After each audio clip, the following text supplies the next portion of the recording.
muito amor. Esse é o sentimento que todos nós devemos carregar conosco no nosso dia a dia, porque esses são os sentimentos que verdadeiramente nos faz caminhar avante, sem preocupações, sem algo que nos incomode, que nos magoe, certo? Trazendo sempre conosco esse sentimento chamado amor. É o que Jesus nos conclama termos uns para com os outros, como Ele tem para conosco até hoje, com toda a humanidade deste planeta. Nós, para iniciarmos a nossa pequena preleção de hoje, eu quero lembrá-los que no Evangelho segundo o Espiritismo, que eu considero o manual da vida, o manual de conduta que todo cristão deve ter, certo?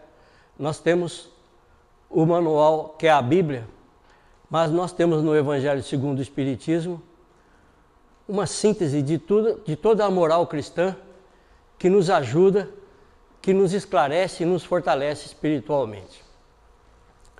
No capítulo 25, buscai e achareis, é esse o tema proposto para hoje.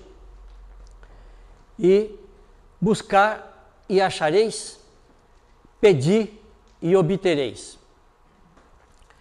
O pedir e obtereis está no capítulo 27 do mesmo livro, o Evangelho segundo o Espiritismo.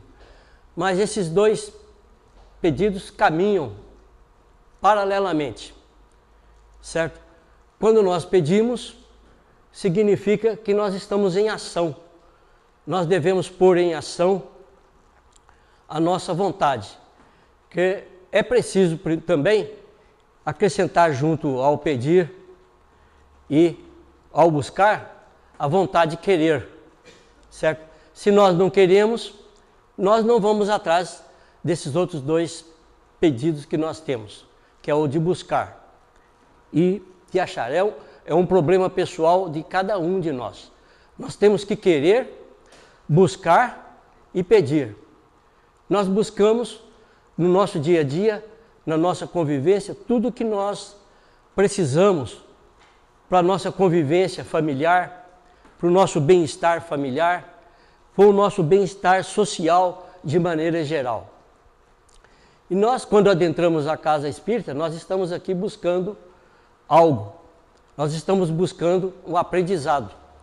Para isso nós viemos aqui, buscar conhecimento espiritual para que nós possamos evoluir na condição em que Jesus nos deixa, né, com o seu Evangelho. E pedir. Pedir nós pedimos quando nós fazemos nossas orações. Normalmente, nós pedimos muito mais do que agradecemos a vida que nós temos. Muito poucas vezes nós agradecemos. Quase todas as manhãs ou à noite, quando nós vamos dormir, raramente nós agradecemos o dia que nós passamos. Nós mais pedimos do que agradecemos. Então temos que aprender com Jesus que quase sempre não, todos os seus ensinamentos era de gratidão, era buscar, achar e ter gratidão por tudo que a gente recebeu, né, com a bênção de Deus. Quando Jesus ia curar alguém, alguma pessoa, uma das primeiras perguntas que ele fazia era: o que queres que eu te faça? Quer dizer que a gente tem que ter um querer. Não adianta eu chegar que nem o rapaz da mão, do braço ou a mão mirrada, que chega e expõe para Jesus, né?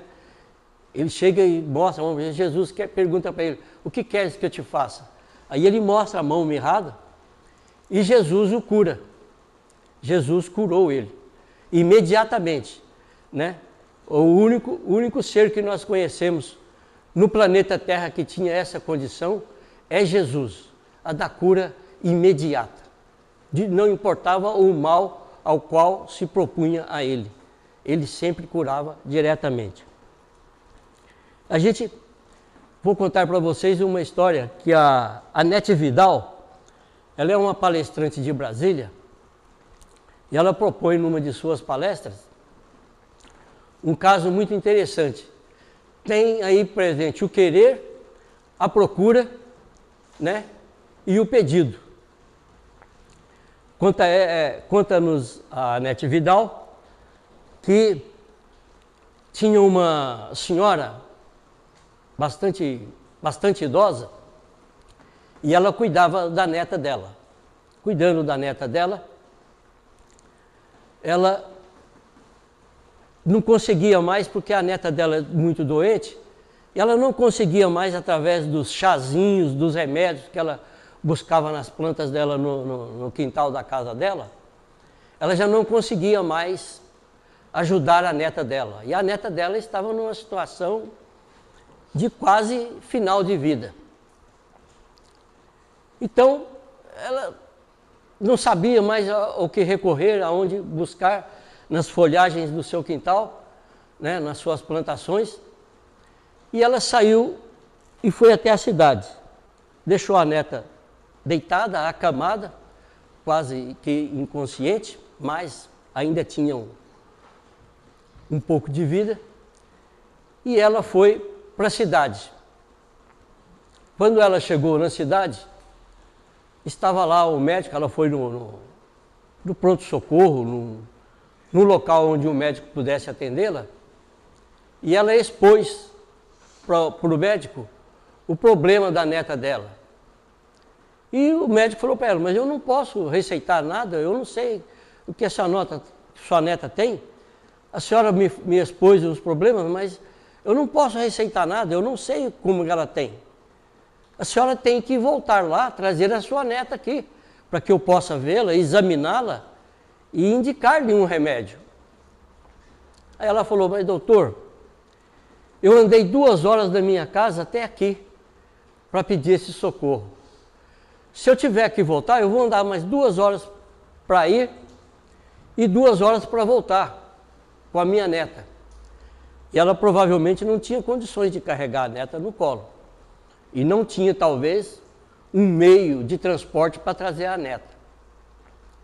E ela, naquele desespero, naquela angústia, ela saiu andando, voltando, sentindo de casa, e ela viu uma igreja. Ela viu uma igreja e foi até a igreja, né? E quando ela chegou na igreja, tinha lá umas senhoras rezando, várias senhoras rezando, todas elas rezando em voz alta, cada uma na sua oração. E ela chegou e olhou aquilo lá e ficou parada assim, olhando aquelas mulheres rezando.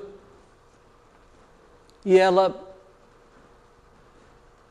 não sabe, ficou parada ali, até que as mulheres pararam com aquela oração delas, cada uma na sua oração, em voz alta, né? E as mulheres notaram a presença dela ali na porta, né? Já para dentro da porta da igreja. Aí as mulheres vêm e perguntam para ela, né? E ela narra para as mulheres o acontecido, o que estava acontecendo com ela, né? Aí as mulheres falaram, né? Viram que ela era uma mulher sem instrução, não sabia nem falar direito, nem... Falaram: vamos todas orar, vamos todas juntas orar agora, vai acontecer algo de bom para sua neta. E as mulheres se reuniram de novo lá, né?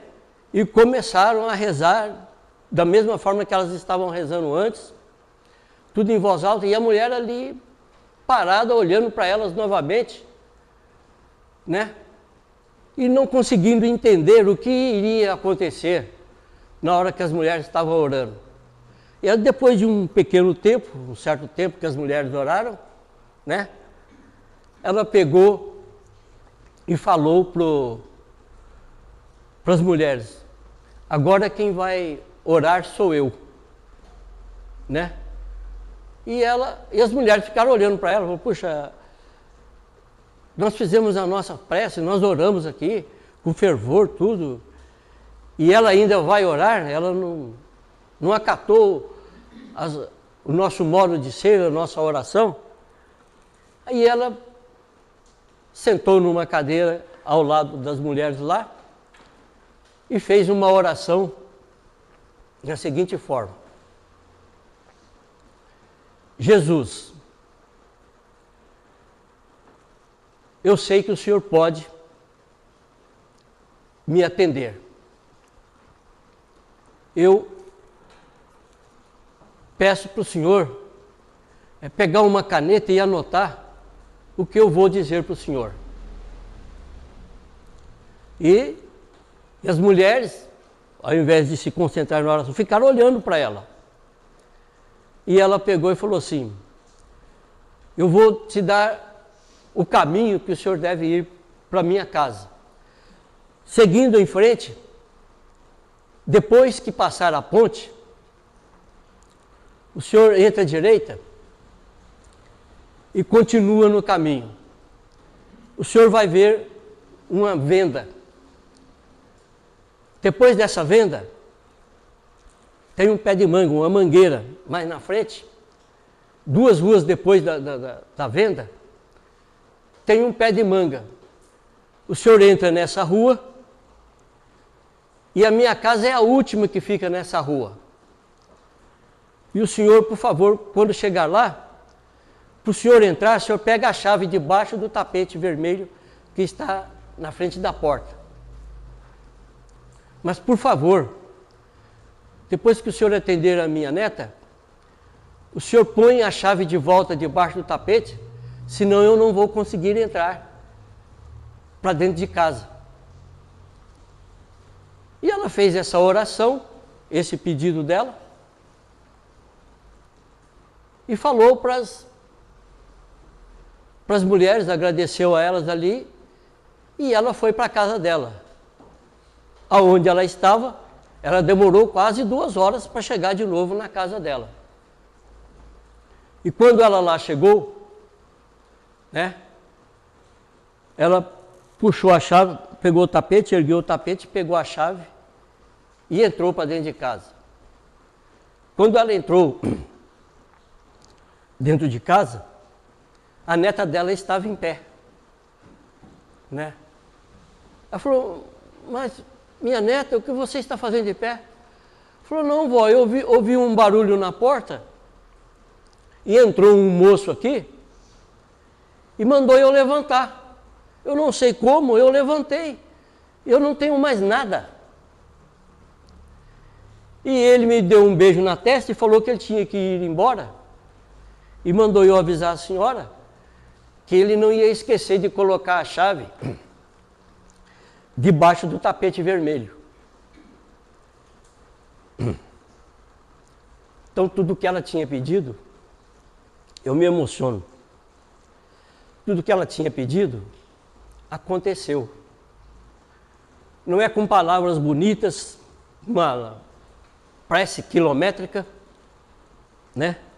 que muitos de nós somos acostumados a fazer. Eu, principalmente, quando eu sento na minha cama de manhã, se deixar, eu fico lá 1 hora rezando. E nem tudo é tudo certo? Porque eu, na realidade, eu não rezo. Eu converso com os espíritos amigos que se apresentam. Eu tenho uma pequena mediunidade de visão e eu vejo luzes de pessoas que estão à minha volta. E como eu sou um ser humano também cheio de problemas, eu tenho que pedir amparo, e esses espíritos se apresentam. São todos espíritos familiares meus. O meu guia espiritual, os guias espirituais das minhas filhas, por quem eu peço também, certo? Os vizinhos, as pessoas de quem eu encontro na rua, que eu vejo que está com problema, eu me lembro de pedir por essas pessoas, para as pessoas que estão nos hospitais, nos asilos, nos orfanatos, principalmente nas clínicas psiquiátricas. E todo dia minhas orações é quase uma repetição, mas é a minha oração, é aquela oração que eu sei fazer, certo? É aquela oração que eu faço. Então, eu tenho um querer. Antigamente, eu rezava antes de dormir. Eu deitava para rezar e um dia, numa sessão mediúnica dentro da minha casa, um espírito amigo, muito amigo, uma pessoa muito amiga mesmo, virou para mim e falou assim: por que você não senta para rezar? Porque eu rezava deitado. Acho que quando eu chegava na metade da oração, eu já estava dormindo. E eu fui chamado a atenção por conta disso. Então, eu, ao invés de rezar à noite antes de dormir, e o que eu deveria fazer sempre, eu sempre peço, que a hora que eu estiver dormindo, que eu vá para algum lugar bom, que eu esteja bons encontros, né? E eu durmo. Eu sou que nem uma tábua, caiu, do jeito que deitou, fica. Mas de manhã, quando eu acordo, eu fico mais ou menos 1 hora acordado, aí eu crio coragem, eu sento na cama e faço a minha prece, conforme eu falei para vocês. Então, eu sou assim, e aqui ninguém é igual, todo mundo tem o seu jeito, a sua maneira de ser, e existe nessa nossa maneira de ser um querer, um buscar e um pedir. Todos nós somos assim, né? Então nós temos que pedir a Jesus a espiritualidade, porque o nosso progresso depende do nosso querer, da nossa vontade, né? Se não houvesse reencarnação, nós estaríamos estagnados. Não haveria progresso, porque cada vez que nascesse um espírito era um recomeço, toda vez era um novo recomeço. Nós estaríamos praticamente vivendo na idade da pedra, porque nós não haveria progresso. Então, a doutrina espírita é essa fonte de informação, de luz, que nos traz paz ao espírito, que nos fortalece de verdade e faz com que a gente entenda o que nós já alcançamos. Quando eu era criança, minha mãe, ela passava roupa num ferro de a brasa. Não sei se vocês conheceram isso, ou se vocês já viram isso. Claro que vocês não têm a minha idade, vocês não lembram disso. Pouco tempo depois, chegou a eletricidade. A minha casa era a lamparina. Quando chegou a eletricidade, que tinha o ferro de passar roupa, você tinha que ligar na tomada, ligar no ferro, e não tinha tábua de passar mesa, tábua de passar roupa como tem hoje, era passado na mesa. E a minha mãe levou muito choque naquele ferro de passar roupa, porque os fios eram encapados com tecido e descascava muito facilmente os fios daquele tempo. Eu mesmo botei fogo na minha casa, pegou fogo tudo porque os fios eram encapados. Eu queria saber se pano pegava fogo. Cheguei pano e pano pega fogo, viu, gente? Pega mesmo, e faz um estrago tremendo. Eu sei o que eu fiz. Hoje eu lembro disso, eu dou risada. Mas eu fiz isso. Aí quando chegou a eletricidade, o que foi isso? Progresso. Já existia eletricidade nos Estados Unidos, certo? Agora, quando eu tinha 7, 8 anos de idade, é que chegou a eletricidade. Já tinha eletricidade em muitas casas da cidade, muita gente já tinha eletricidade. Foram chegando os postos, foram colocando os fios e chegou a eletricidade na minha casa. Então, foi um progresso. E eu cresci, enquanto já existia televisão aqui em São Paulo, em Minas Gerais não tinha televisão. Não tinha. Eu tinha uns 12 para 13 anos, praticamente quase 13 anos de idade, quando a televisão chegou na minha cidade. O que é isso? Progresso. O progresso por conta da vontade de progredir. Todo mundo vai procurando, o progresso vai chegando, a gente vai se adaptando, vai querendo usar aquele progresso e nos últimos 60 anos, né? Eu tinha uns 13 anos, nos últimos 60 anos, o que eu vi de progresso é uma coisa fabulosa, fantástica, certo? Hoje nós carregamos um computador no bolso, quando não estamos com ele na mão, dedilhando nele, que é mais potente do que o computador de que quando o homem foi pousar na Lua pela primeira vez. Imagine que o computador deles deveria ser do tamanho desse cômodo aqui, ou mais, para eles conseguirem transmissão de lá. Já tinha televisão nos Estados Unidos. Para eles conseguirem essa transmissão, era necessário um computador desse.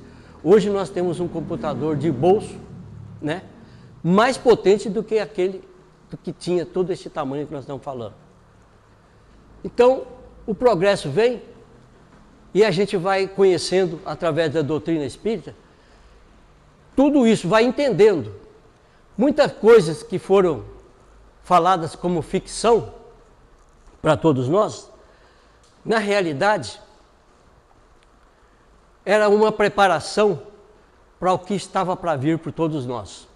Uma dessas primeiras ficções foi as 20 mil léguas submarinas. Hoje é uma coisa banal, todos os países têm os seus submarinos, todos os países que têm as suas costas nos mares têm os seus submarinos. Depois veio os aviões, tudo isso.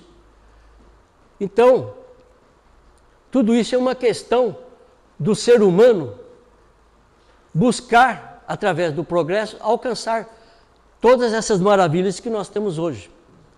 Buscar e achareis. Todos nós temos esse sentimento em nós, todos nós buscamos. Talvez não saibamos buscar, mas ainda nós buscamos. Talvez não sabemos pedir, porque o que importa é pedir com o coração, com o sentimento dentro de si. Né? Quando Jesus diz, entrai no seu quarto e fechai a porta e fazer uma oração, hoje a gente entende que entrar no seu quarto e fechar a porta e ficar sozinho, na realidade, é fechar dentro de si e buscar dentro de si tudo aquilo que você quer pedir. Não é entrar no quarto, precisamente, que vai te fazer aquilo. É você se fechar no seu coração e fazer com amor tudo aquele seu pedido. Tudo que nós pedimos, gente, nós obtemos. Por vezes não obtemos de imediato. Tudo que nós pedimos tem que haver merecimento.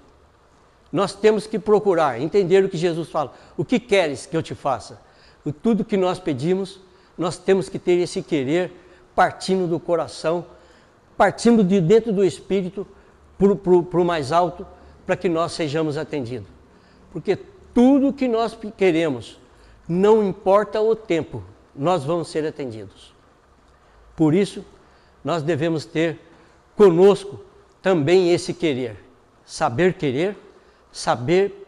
buscar e saber pedir, certo?